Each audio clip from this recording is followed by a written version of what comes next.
Hello, I'm Seth Hosteller, and I'm here to talk to you about the book The Transall Saga by Gary Paulson. Just a little bit of background about this book and the author.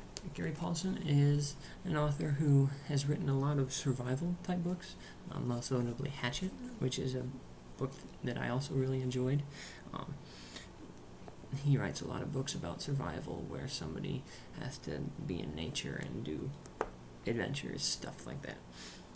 This book is a little bit different, though, because not only is it about survival, it has elements of science fiction in it. In this story, the main character, Mark, is on a hiking trip when he gets transported to a whole other world, and then he has to adapt to living in a place where he doesn't really know how to survive because there are weird animals and all kinds of things like that. Why this book? I really like it because I like the outdoors and nature and stuff like that. But I've never been out in the wilderness all alone, kind of like the main character, kind of like how he has to survive. So that's an experience that I haven't had, but I think would be really enjoyable. I also like how during the story he starts out basically with nothing, and then he is captured by a group of people, and then he makes his way.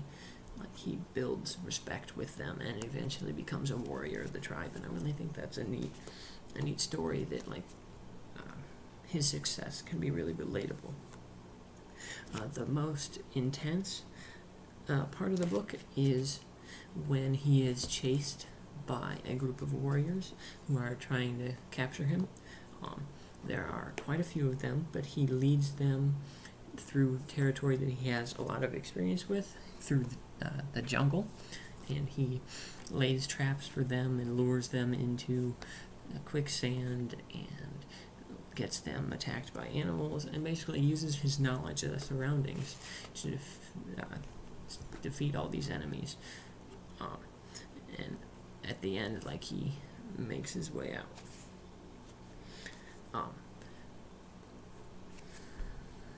This really resonates with me because I liked reading about this adventure.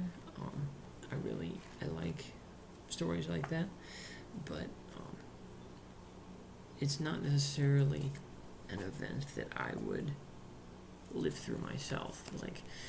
I don't necessarily want to ever be on a deserted island all by myself and have to survive for a long time, but I really enjoyed reading about how he would survive and his progress and stuff like that. One part of the book that I will read is on page 25. The firebugs had been easy to collect. The only trick was making sure none of them got on his skin while he was concentrating on catching the others. Mark had eased up to the outer edge of a colony and picked off the stragglers. With his knife, he sliced their pincered heads off, stabbed them through the middle, and deposited them safely in a sock. For lunch, he had 4 tree rocks and more than a dozen of the long, crunchy insects. The first one was the hardest to swallow. His mind and his stomach fought over the idea until hunger pains won out. He closed his eyes and pretended he was munching on the trail mix he was packed for his hike. Breaks over, Mark tied a knot in the top of his bug sock and dropped it in his dwindling pile of tree rocks. Packed to work, Willie. The monkey bear slapped the ground with his thick black palms and followed Mark to a tree just inside the dark part of the forest. Mark had chosen this particular tree because it had 2 strong limbs that forked into a perfect V. For the better part of the morning, he had been hauling dead branches to this tree and arranging them across 2 limbs to form a floor. When the branches were fitted together as closely as possible, he went to the edge of the meadow and broke off long sticks from the tangled underbrush. Using a pattern he'd seen in an army survival manual, he wove the supple twigs into a loose mat and placed it on the floor. Almost finished. Now all we need are some of those big rubbery leaves, and presto, the master bedroom is complete. No more hitting the ground in the middle of the night. Come on, Willie, we'll get the leaves and some extra tree rocks for tomorrow, and then we'll have just enough time to make a small circle around the outskirts of the meadow. So in that passage, it shows just basically a typical day in his early survival life before he meets any of the other people. I really like how he was able to adapt to his surroundings. Like, your typical survival story is about someone who, like, there's information about where they're going before they get there. Like, they know what plants are edible, what animals are around. He is dropped into a completely foreign land. The grass is red. There are big buffalo that charge at him. There's animals that throw things at him from the trees. And basically, at the beginning, everything is unknown, and he manages to live with that. And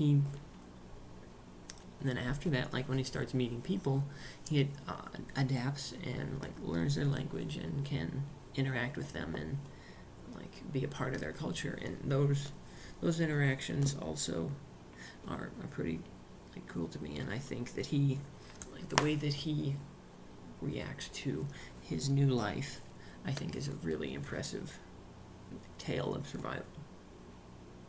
And that's why I like this book.